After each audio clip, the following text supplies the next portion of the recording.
Hello everyone, a very good morning to all of you. सुप्रभात। Exams five में आपका स्वागत है। आज हम इस वीडियो में 19 सितंबर के इम्पोर्टेंट करंट अफेयर्स पढ़ेंगे। आगे बढ़ने से पहले अगर अभी तक आपने exams five YouTube channel subscribe नहीं किया तो तुरंत कर लीजिए और बेल आइकन प्रेस कर दीजिए ताकि हमारे लेटेस्ट अपडेट्स आपको तुरंत मिल सकें। तो चलिए बिना समय वेस्ट किए बढ़ते हैं।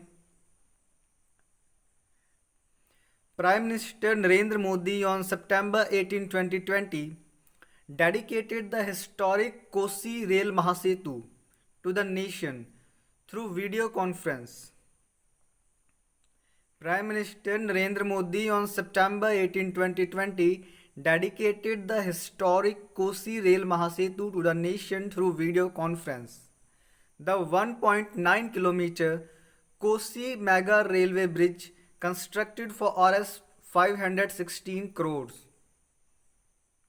The Mega Bridge Line project in Bihar was sanctioned by the Government of India in 2003-4.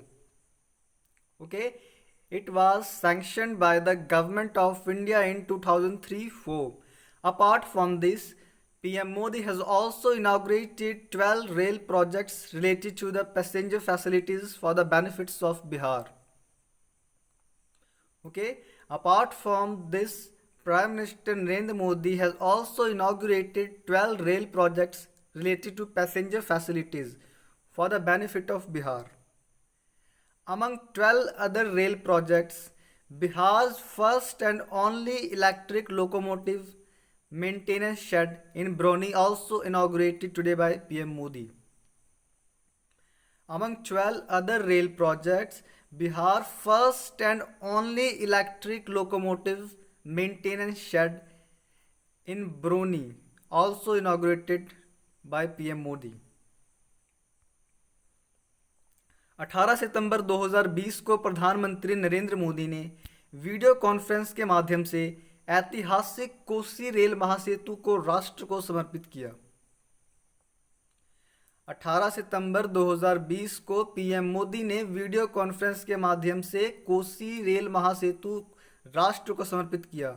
याद रखिए, कोसी रेल महासेतु 1.9 kilometre Kosi mega railway bridge का निर्माण 516 करोड़ रुपए की लागत से हुआ है। याद रखिएगा, कोसी रेल महासेतु की लेंथ कितनी है, लंबाई कितनी है, 1.9 किलोमीटर, और इसका निर्माण कितने लागत से हुआ, 516 करोड़ रुपए की लागत से हुआ है।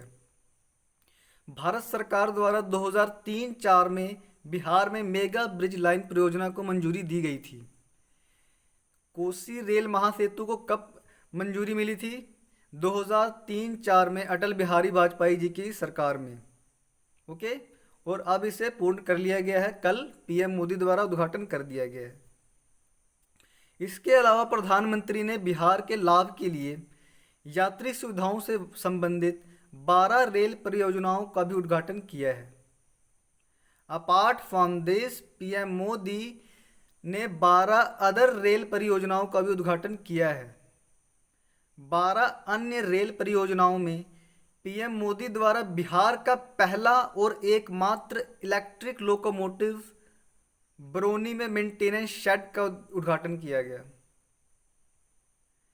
पीएम मोदी द्वारा बिहार का पहला और एकमात्र electronic locomotive maintenance shed Barauni में उद्घाटन किया गया।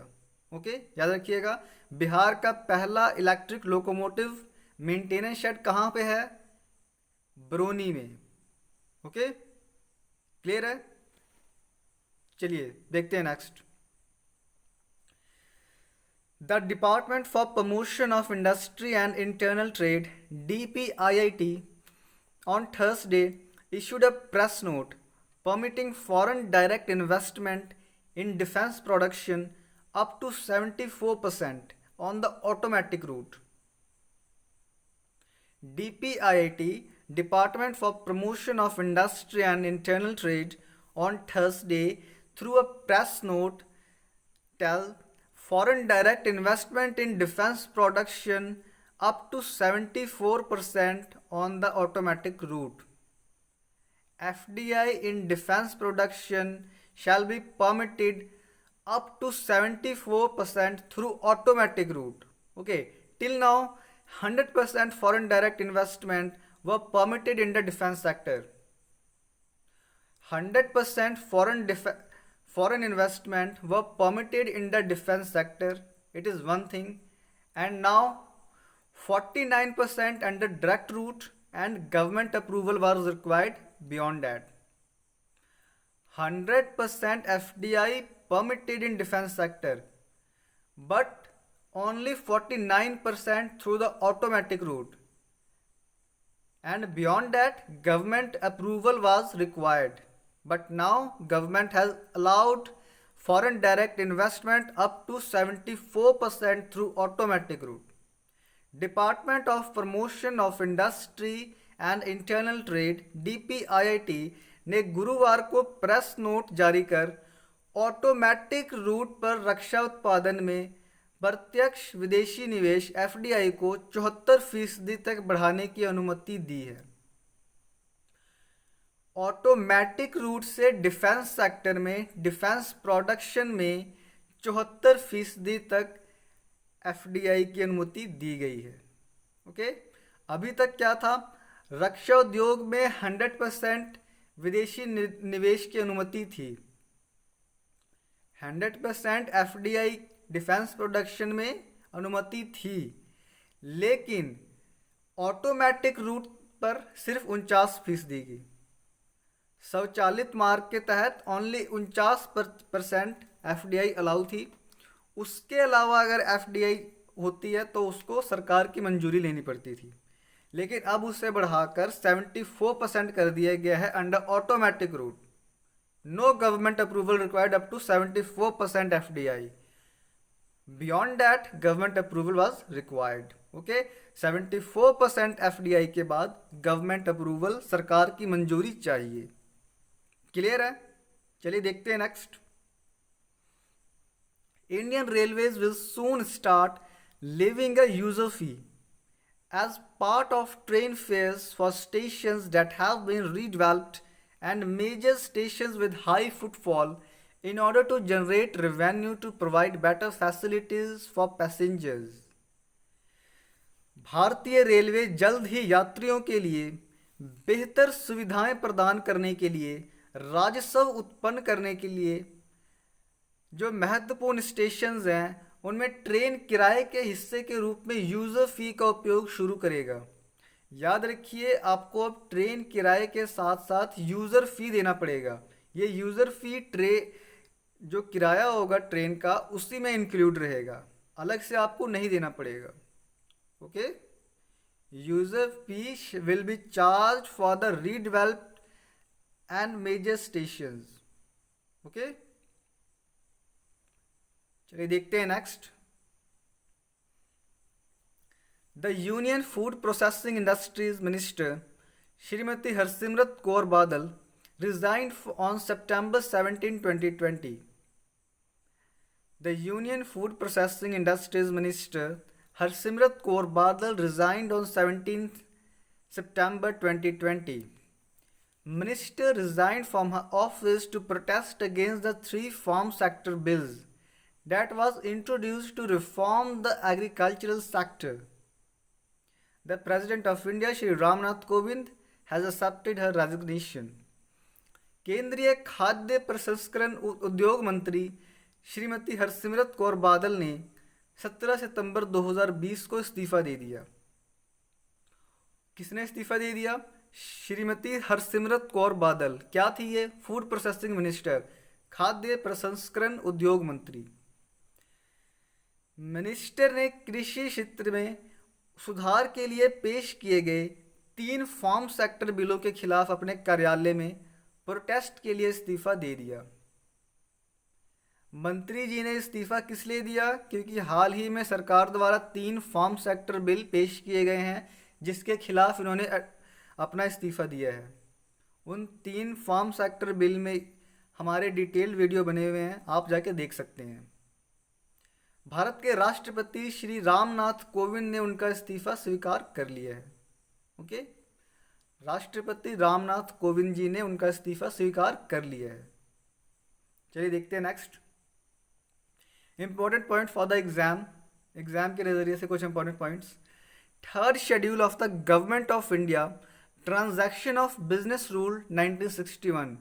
Very important guys, remember, third schedule of the government of India, transaction of business rules 1961 states that the prime minister and other union ministers shall resign by submitting a letter to the president of India.